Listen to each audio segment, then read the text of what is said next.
कभी कभी ऐसा लगता है ना कि जिंदगी बस हमारे साथ हो रही है, जैसे हम सिर्फ एक कठपुतली हैं और डोर किसी और के हाथ में है। पर क्या ये वाकई सच है?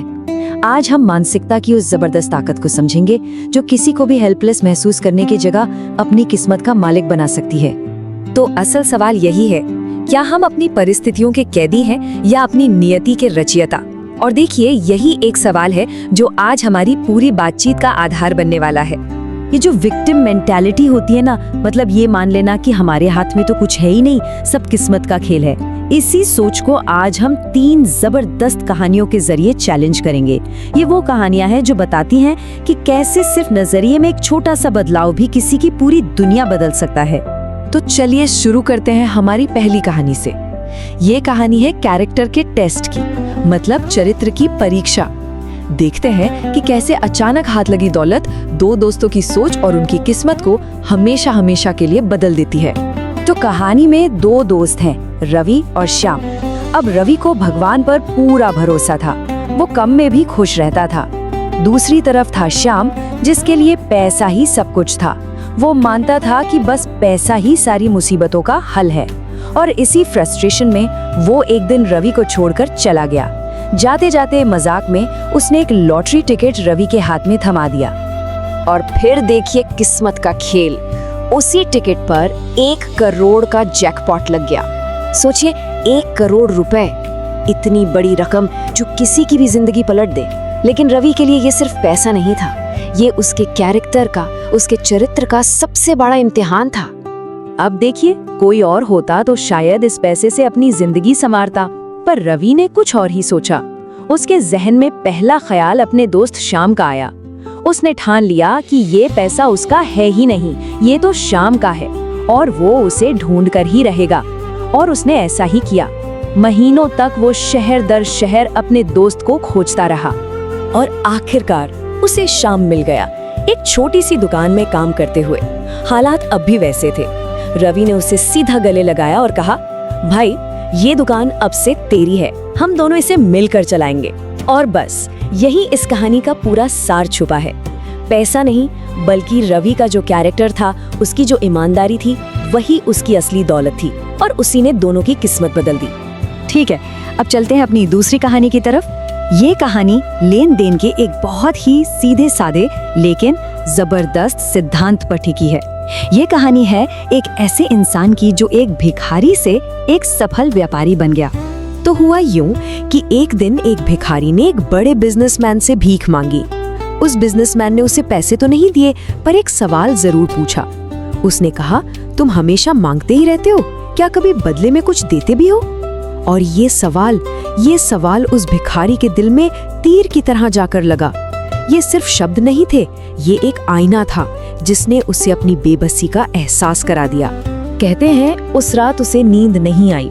अगले ही दिन उसने भीख मांगना छोड़ दिया, पास के बागीचे से कुछ फूल तोड़े और लोगों को पैसे के बदले वो फूल देने लगा। और फिर एक कमाल की चीज हुई।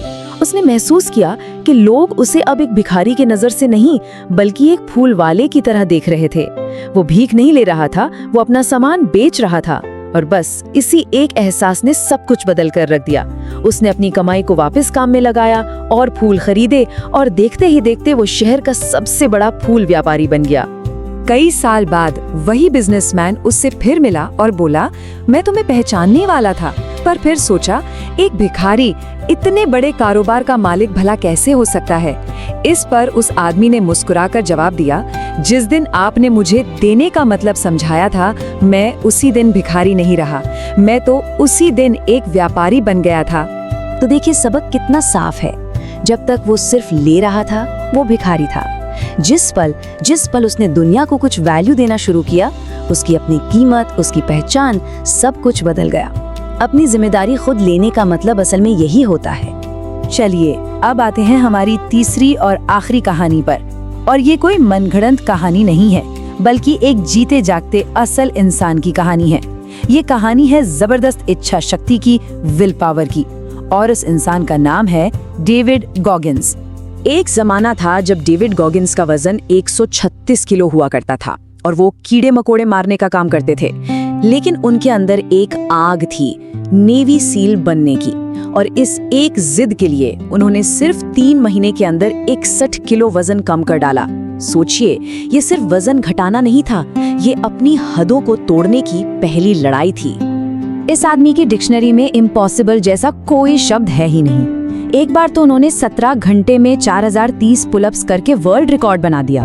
ये नंबर सिर्फ एक रिकॉर्ड नहीं है, ये इस बात का सबूत है कि इंसान का दिमाग और उसका शरीर दर्द की हर सीमा को पार कर सकता है अगर वो ठान ले। गॉगिन्स अमेरिकी सेना के इतिहास में इकलौते, आई रिपीट इकलौते ऐसे इंसान हैं जिन्होंने आर्मी, नेवी और एयरफोर्स तीनों की सबसे मुश्किल ट्रेनिंग्स को पूरा किया है। नेवी सील, आर्मी रेंजर और एयरफोर्स टैक्टिकल एयर कंट्रोलर। और हाँ, ये वही इंसान है जिसे एक वक्त पर उसके वजन की वजह से रिजेक्ट कर दिया गया था।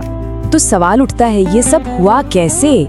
गॉगिन्स की फिलॉसफी बहुत ही सीधी और साफ है। वो कहते हैं, हालात को कोसना बंद करो, जो भी गड़बड़ है उसकी 100% जिम्मेदारी खुद लो। आसान नहीं, बल्कि सबसे मुश्किल रास्ता चुनो, क्योंकि असली ताकत वहीं से बनती है। और सबसे जरूरी बात, बहाने बनाना बंद करो। तो इन 3 कहानियों को मिलाकर देखें तो हम क्या सीखते हैं? ये तीनों कहानियां मिलकर हमें अपनी किस्मत खुद लिखने का एक पूरा ढांचा, एक फ्रेमवर्क देती हैं। देखिए, पहली कहानी ने हमें दिखाया कि जिसका कैरेक्टर मजबूत है वो मुश्किल से मुश्किल हालात में भी जीतता है। दूसरी कहानी ने सिखाया कि हम दुनिया को जो वैल्यू देते हैं वही हमारी पहचान बन जाती है। और तीसरी कहानी ने ये साबित कर दिया कि अनुशासन यानी डिसिप्लिन के दम पर इंसान अपनी हर लिमिट को तोड़ सकता है। तो खुद को एक विक्टिम समझने से लेकर अपनी जिंदगी का आर्किटेक्ट बनने तक का सफर इन्हीं 3 पिलर्स पर टिका है।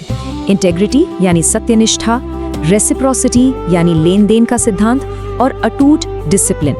बात ये नहीं है कि हालात क्या हैं, बात यह है कि हम उन हालातों पर रिएक्ट कैसे करते हैं, वही हमें बनाता है।